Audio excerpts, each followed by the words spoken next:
God made it clear to me that He didn't want me to be used in the prison. How He wanted to use me was to help these boys or young men stay out the prison. And the way that we were going to do it is catch these young men at the age of 5. And we learned that it's easier to prepare than to repair. We started with these 2 crack houses. These 2 crack houses were horrible. They were all graffitied up, and the gangs had taken over these crack houses. And the floors were all gone, and it was bad. But it was clear to us that this is where God wanted us to be. God has just been incredibly faithful. He's been faithful throughout this entire process, from the beginning of Him providing resources to providing just a perspective and just our commitment to helping these boys to avoid the pitfalls in life. And so that is important to us. It's important to us to be able to give what was given to us, and to give a hand up, not a handout. To teach the boys to fish, not give them a fish. We want to develop the boys. Our focus is depth, not width. We would rather take 10 boys deep than to have 50 boys that are shallow. So we want to be able to be an instrument that God uses to impact their life in such a significant way that their life and their trajectory changes. To see some of the boys that are going through our program and that have gone through our program come back and serve on staff is the ideal solution. Primarily because they understand the whole dynamic and process because they've been through it. And then the other reason is, having gone through this program, if they decide to come back, that means that it's captured their heart and they have a passion for it, and they can do it for the long term.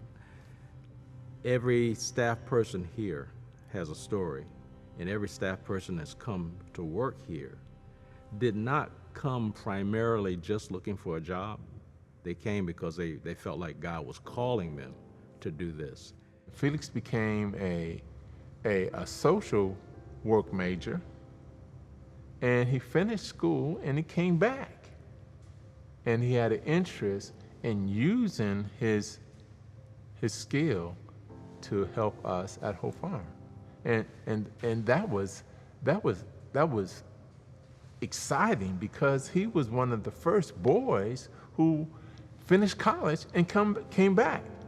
And so that was that gave a lot of credibility to the effectiveness that God has used us to change the direction and the trajectory of these young men. My dad left us when I was about 2 years old. I started Hope Farm at 5.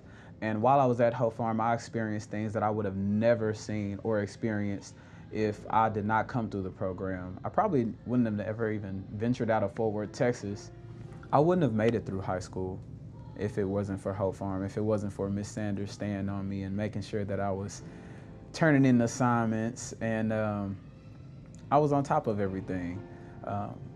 I used those same skills that I learned at Hope Farm, whether it be academic skills, whether it be Bible study skills, whether it be life lesson skills. I used those skills in college, and that got me through, in the Lord, of course. Watching the boys overcome their challenges that they face every day is probably my favorite part of the job. Seeing a boy come in with an N one day because he was talking back or wasn't being respectful or something, and I get to speak life into them, then they come back the next day, the next week, or even the next month, and they have ease and they were faced with the same challenges. It's rewarding. It's like surreal. So that's definitely my favorite part. Well, I'm thankful that Mr. Randall and Mr. Crawford saw the need for a place for boys to go where they can learn how to be respectful, to be men, take responsibility for their actions, and to be encouraged to do things that will make them be successful people. It's just inspiring and real comforting to know that they remember those early years. My life has been enriched, and I'm still here, but you know, it's just like family. You know what I mean? If one hurts, the other one hurts. And that's the way it's always been. Relationships are key at Hope Farm. Relationships with boys, relationships with moms, relationships with volunteers, and between staff. I've heard Mr. Randall say over and over again, this is a ministry for these boys and moms, but it's not just about the boys. It was incredible to get to watch the boys from a young age as they move throughout the program.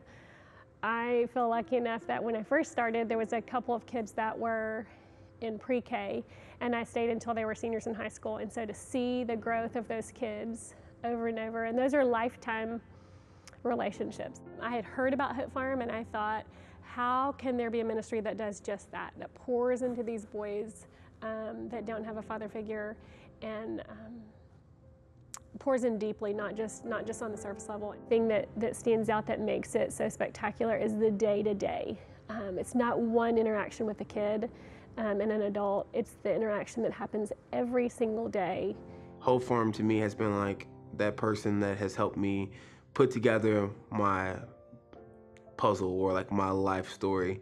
And they helped me see that through the midst of it all, that my meta-narrative or my overall arching narrative is that it's a beautiful one, and that through what some may call terrible circumstances, that light can be shown through that.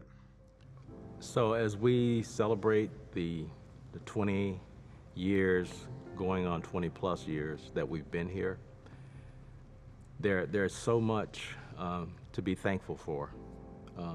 First of all, we thank God for what he's done, because Hope Farm is his handiwork.